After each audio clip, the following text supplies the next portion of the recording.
O que é o amor? A primeira vez que eu fiz essa pergunta, eu era assim.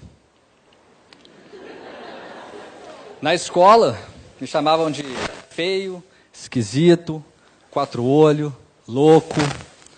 Louco porque eu pedi para Júlia falar com a Ana Carolina, que era a menina mais bonita da escola, que eu, o menino mais esquisito, gostava dela. Fiquei atrás da porta para escutar, né? Vai que, né?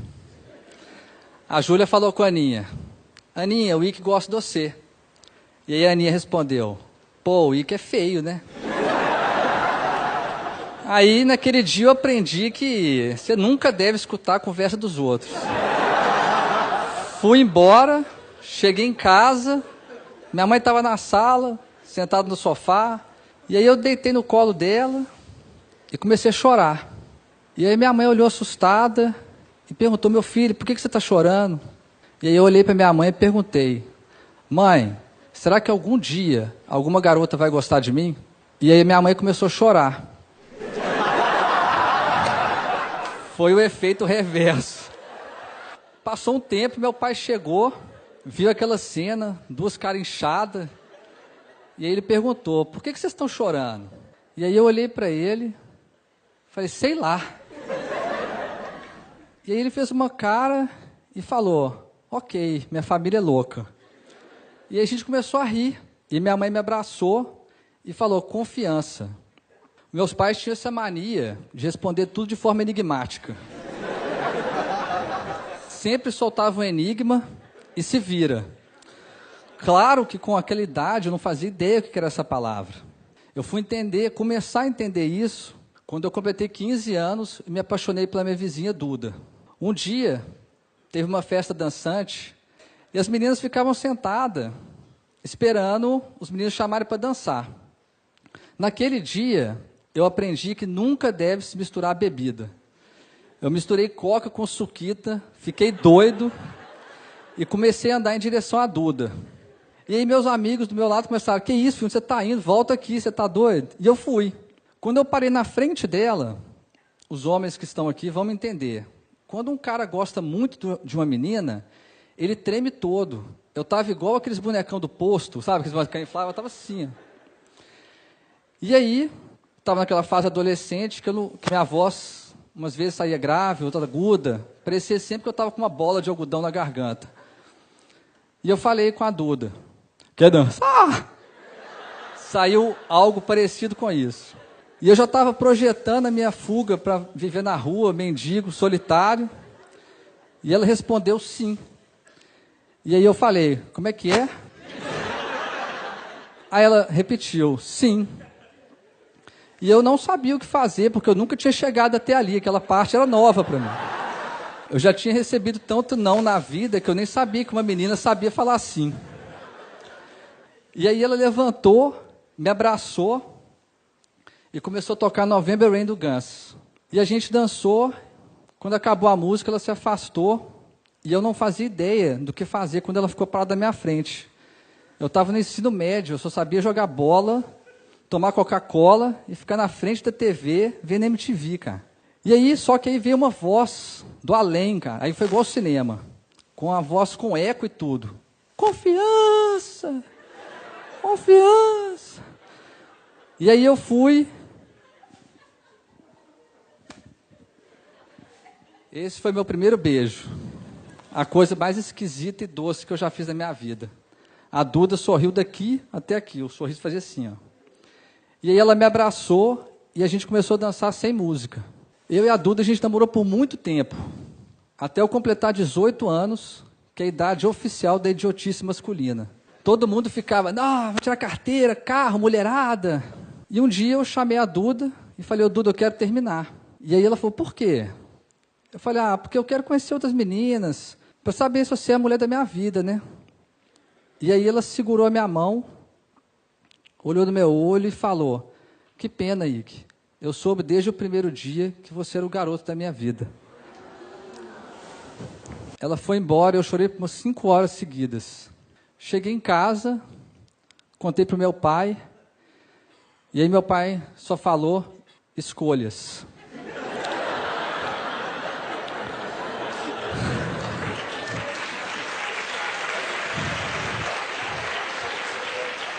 Eu passei muito tempo sem entender aquilo, obviamente. E muito tempo sem encontrar ninguém, até eu encontrar um novo amor. Um dia, essa menina veio e falou, que eu quero terminar. E eu falei, por quê? O amor acabou? E ela falou, não, o amor não acabou, mas não é esse amor que eu quero. E eu falei, qual amor você quer? E aí ela falou, eu quero me jogar de um precipício sem saber se vai ter alguém para me segurar. E eu falei, pô, isso é hora de poema, cara? Quem está terminando comigo é o seu, a Clarice Lispector. E aí ela começou a rir, você é demais, e me abraçou e foi embora. Eu falei, gente, eu sou demais, um poema e um término. Voltei para casa, meu pai veio falar comigo, eu falei, não, hoje não é com você. Hoje eu quero falar com a minha mãe. E cheguei, comecei a contar para minha mãe, eu estava sofrendo, cara, e chorando, contando para ela. E aí quando eu cheguei na parte do poema e recitei o poema, a minha mãe abriu um sorriso daqui até aqui. Eu falei, mas você está de brincadeira. E aí, a única coisa que ela falou foi esperança. E é com essa palavra que eu começo a história que mudou completamente a minha vida e me trouxe até aqui. Era junho de 2013, minha namorada terminou comigo um pouco antes dos Dias dos Namorados. Eu saí do carro dela igual um zumbi. E a única coisa que vinha na minha cabeça era a voz dela dizendo, eu amo você. Cheguei em casa, contei para o meu pai, falei, pai, por que ela terminou comigo? Tem amor aqui dentro. E eu sei que tem amor dentro dela. E meu pai falou, meu filho, quando alguém entra na sua vida e depois de um tempo vai embora, pode ser qualquer coisa, menos amor. Construa uma nova história. Eu falei, pai, mas como é que começa isso? Ele falou, não se preocupe, todo começo vem de um final. E aquilo bagunçou a minha cabeça, porque eu comecei a lembrar que todos os meus namores começaram porque um terminou, eu só entrei no emprego porque a faculdade terminou, e aquilo deu um loop infinito. E quando eu estava começando a ficar bem, uma semana depois, meu pai foi diagnosticado com uma doença rara e degenerativa, queria matar ele em 90 dias. Na hora que a gente recebeu o diagnóstico, eu e minha mãe começamos a chorar, xingar tudo, gritar, e meu pai na nossa frente, parado, normal, sereno. E eu comecei a xingar meu pai. Eu falei, pai, por que você não está chorando? Por que você não está chorando? E ele falou, olha para mim, meu filho. E a única coisa que eu pensava é, como é que eu vou olhar para a pessoa que eu mais amo no mundo, sabendo que ela vai morrer? E eu não consegui olhar. E meu pai me segurou, falou, olha para mim. E aí eu olhei, e ele falou, se você soubesse que hoje era o último dia da sua vida, você ia passar de chorando. E aí eu e minha mãe ficamos parados. E eu falei, pai, você não pode morrer. E ele falou, meu filho, todo mundo vai morrer. E eu falei, pai, mas todo mundo vai morrer. E a gente, o que a gente vai fazer? Ele só respondeu, viver. E foi isso que a gente foi fazer. A gente foi viver. Voltamos a fazer coisas simples, como almoçar juntos, ir ao cinema e jantar junto. Até que a doença começou a tentar impedir meu pai de viver. E tirou a capacidade dele de falar. Eu comprei um iPad, entreguei para ele, e ele começou a escrever. Tinha uma pergunta para mim e para minha mãe. Eu peguei o iPad e comecei a escrever. Entreguei para minha mãe e a minha mãe começou a escrever. E meu pai começou a chorar, porque ele percebeu que a gente ia viver aquilo com ele. Se ele não falava, a gente não falava, a gente não ia abandonar ele.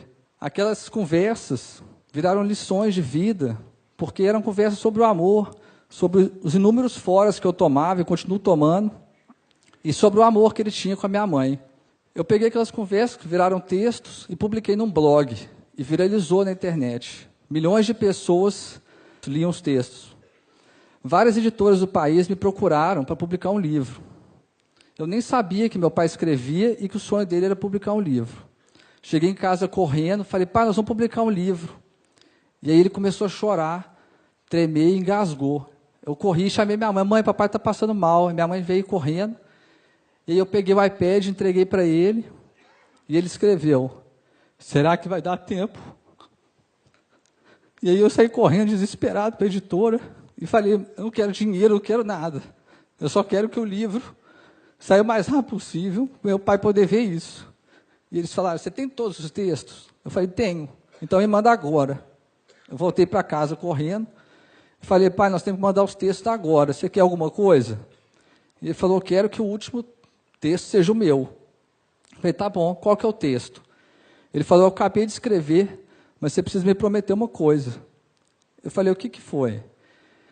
Você só pode ler depois que eu morrer. Eu falei, pai, como assim, pai? E eu falei para ele, tá bom, pai, então você tem que me prometer uma coisa. E ele escreveu o quê? Você não pode morrer.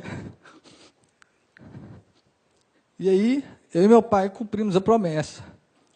A gente lançou o nosso livro, Faça Amor, Não Faça Jogo. Mais de 400 pessoas no lançamento. Eu, meu pai, minha mãe, minha sobrinha. O livro virou best-seller no país. Só que aí a doença tentou impedir meu pai de viver. E tirou a capacidade dele de andar. E colocou ele na cadeira de rodas. E agora a gente tinha rodas. O que a gente ia fazer?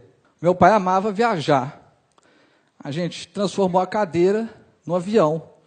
E todo dia, pela manhã, a gente descia para a nossa pista de decolagem, fazia um plano de voo. E aí eu separei um dia para vocês.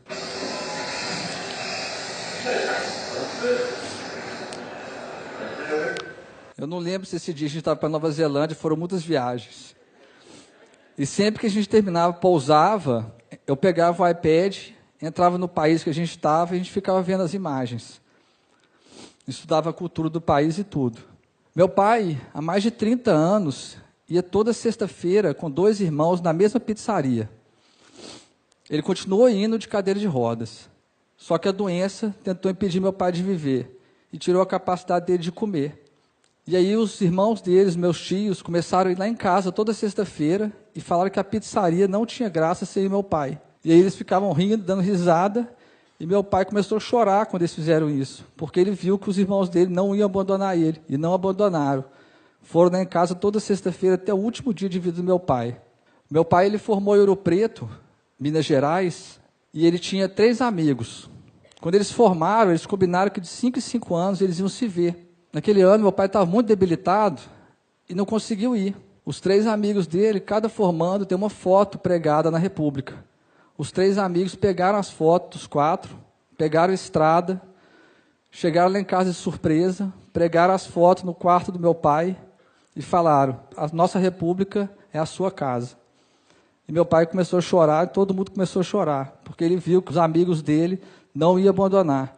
E não abandonaram, trocaram 5 em 5 anos para 1 em 1 mês eles iam lá e faziam a nova festa da República. No dia 2 de julho de 2015, os meus pais completavam 46 anos de casado. Todo aniversário de casamento, os meus pais faziam isso aqui, ó. Eles dançavam. Naquele ano, meu pai não conseguia ficar em pé. E aí a minha mãe falou, busca cadeira de rodas. Eu falei, por quê, mãe? O que você vai fazer? E ela respondeu, eu vou fazer o que seu pai faria por mim. Eu busquei a cadeira de rodas e quando eu voltei para o quarto, a minha mãe estava abraçada com meu pai na cama. Eu cheguei perto para ajudar e ela falou, não precisa. E ela começou a tirar meu pai da cama, fazendo maior força, e meu pai não tinha força, não sei de onde que ele tirou, foi a última força que eu vi ele fazendo na vida, e a minha mãe conseguiu colocar ele na cadeira de rodas. Ela colocou uma música e ajoelhou ao lado dele e começou a fazer a cadeira girar. E os dois começaram a dançar. Meu pai chorava e ria ao mesmo tempo. E foi a cena mais bonita que eu já vi na minha vida inteira. Quando acabou a dança, eu entreguei o iPad para o meu pai e ele escreveu, eu tenho um último sonho. E eu perguntei, qual que é, pai? Ele escreveu, eu quero ver o mar pela última vez. Eu falei, então a gente vai. Eu fui muito criticado, muita gente falou que eu era louco, porque eu ia levar uma pessoa que não falava, não comia, não fazia nada, para a praia, que não ia aproveitar nada. A única coisa que passava na minha cabeça era, talvez o amor seja isso, fazer loucuras, fazer o improvável, o impossível virar possível.